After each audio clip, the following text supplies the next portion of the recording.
I am delighted. You know, I go through a whole week, I have great guests, but only occasionally do we get top-quality guests. Unfortunately, Nigel Farage was busy, so I say I'm joking. A very good afternoon to a svelte-like Harry Cole, the chief political editor of The Sun. How are you? Oh, very well, Jerry. How are you? What's going on? The makeover is taking shape, Cole. TV, darling. Has it changed It's the future, yeah. Has it changed you? No one was a fat bloke on telly, right? Well, do you know the first day I arrived in America quickly? This is a true story. Yeah. I felt quite good many years ago. I walked down 56th Avenue. I saw this 100-foot poster, the Jeremy Kyle Show in the United States, and I walked in and this slightly camp director went, "Oh, no. I can't work with this. This is no good. There's more lines on his face than the London Underground." And I had to do the same. So we all sell our soul, don't we? Absolutely. Absolutely. Listen, I know you were joined by the Chief Secretary to the Treasury, Darren Jones, on Very Never silky Mind man. the Very, Ballots, trying to defend his boss. Let's just have a listen and a watch before we bring Harry in, my friends. You've increased taxes, you've pushed borrowings to the absolute limit, you've destroyed business confidence, you killed growth.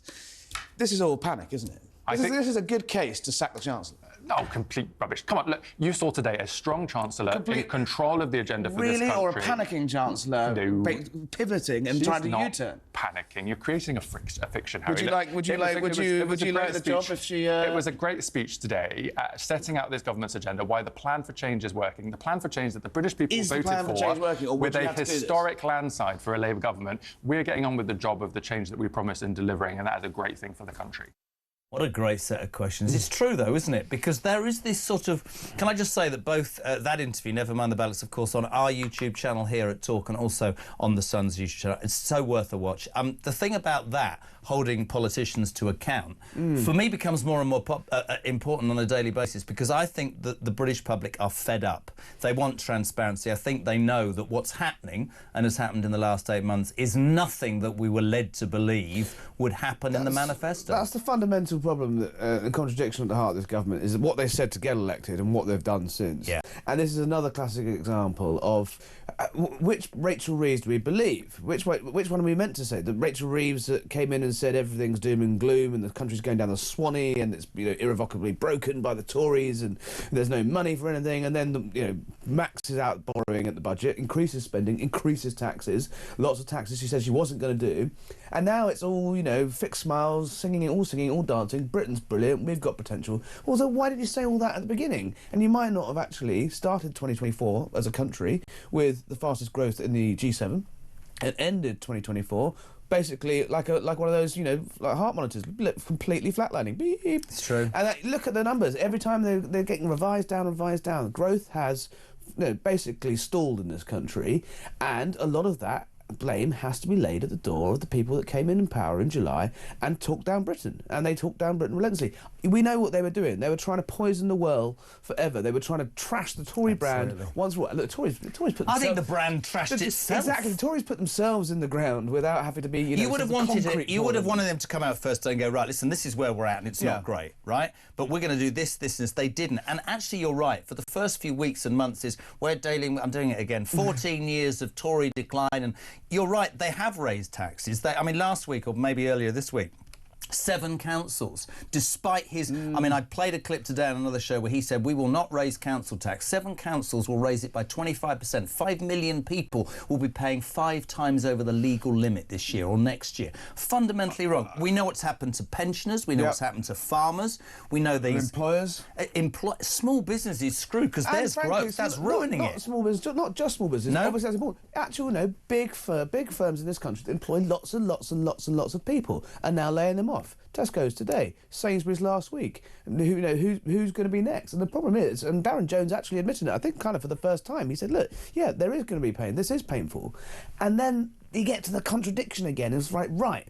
If that's hurting business and hurting employers and stopping people getting jobs, some readers, going to get laid off because of these decisions being made by this government, don't then tell us that everything, that we're going full gangbusters for growth, because you're either doing this or you're not. And then the other one is... There's no plan, Harry. There was never consistency in their argument. And you've got this Angela Rayner's great big sweeping workers' rights packages that's going to come in, all led by the trade unions, that's going to make it much harder for businesses to sort of hire and sort of be nimble.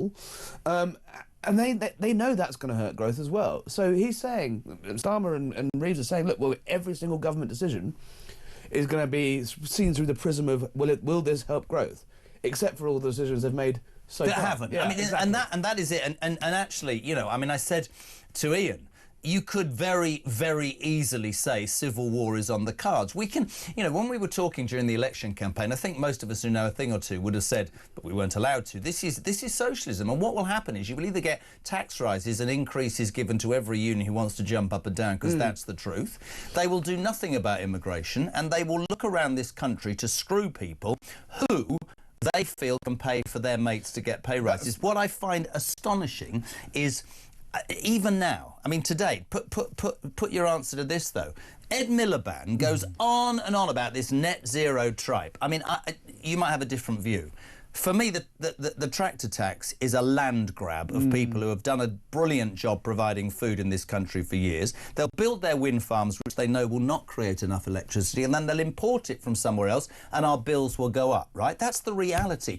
But Ed Miliband, no, it's all about targets. Nowhere to be seen today when Reeves said we're building a third runway. Starmer and Reeves on one side. Miliband presumably wants to keep the job, so won't say anything. But Sadiq Khan already out saying, I'm going to oppose it. They are in meltdown because there was no plan.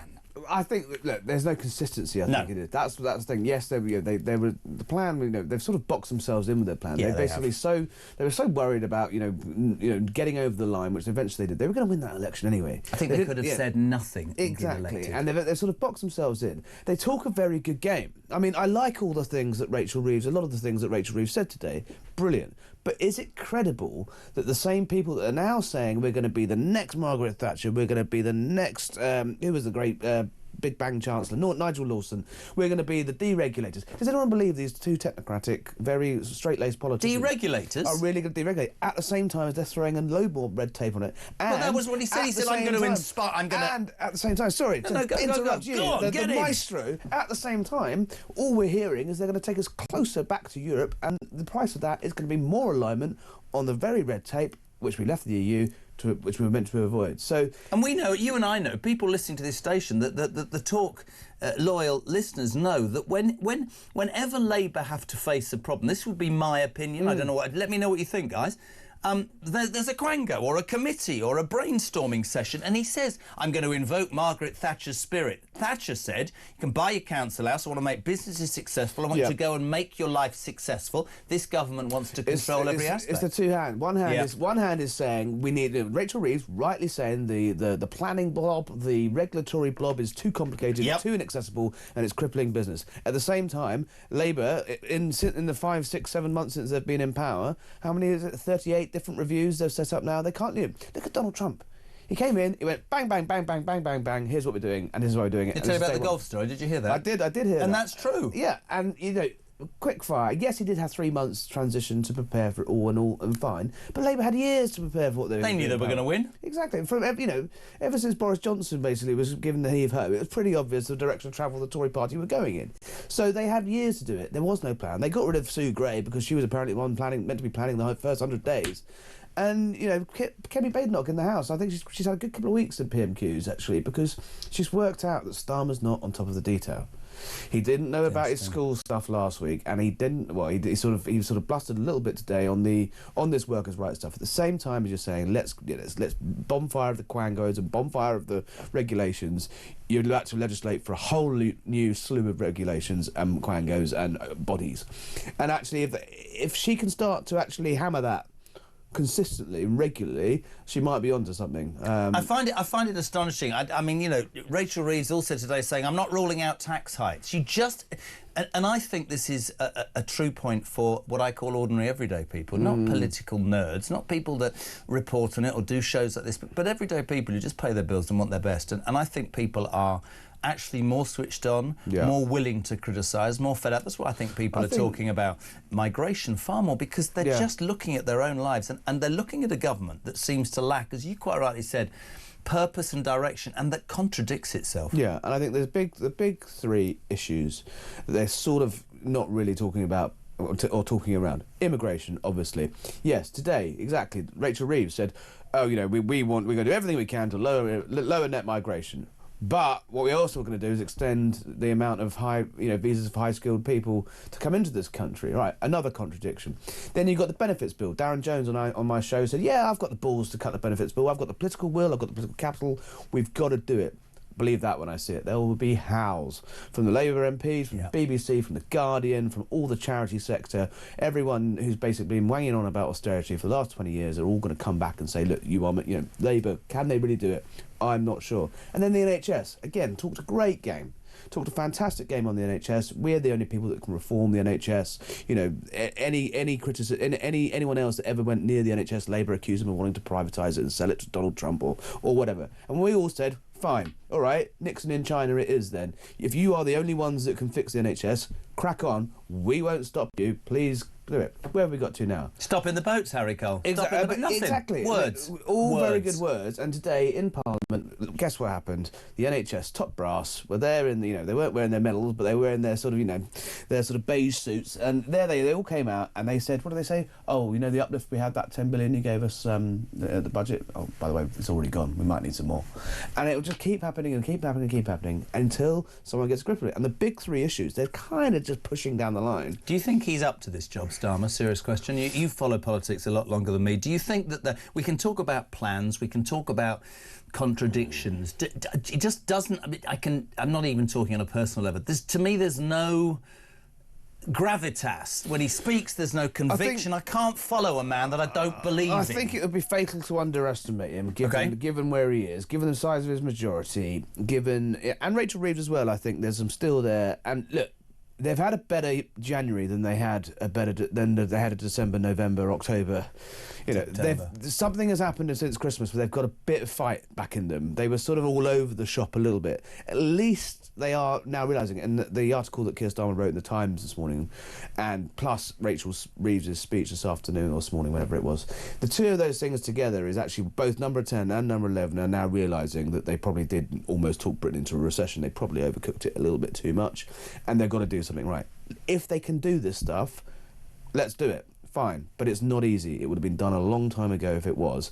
And they're the mistake they're making, and this is where I think they could be in trouble, is they think just a speech will fix it and an op-ed in the Times will fix it. They think, right, we've now won the argument on growth and planning. They haven't. The argument is only just beginning, and it's going to be, as you said, the title up at the bow to the top of your show, this is going to be a Labour war, and it's going to be Labour MPs who are opposing this stuff. It's going to be Labour mayors. It's not just in London. All of these mayors, they've outsourced all of local opposition to elected people who are elected in local areas who are going to be right. Well, you know what? Yeah, we're all for growth, but I don't want pylons. I don't want concrete. Absolutely. I don't want a reservoir flooding my quarter of my constituency.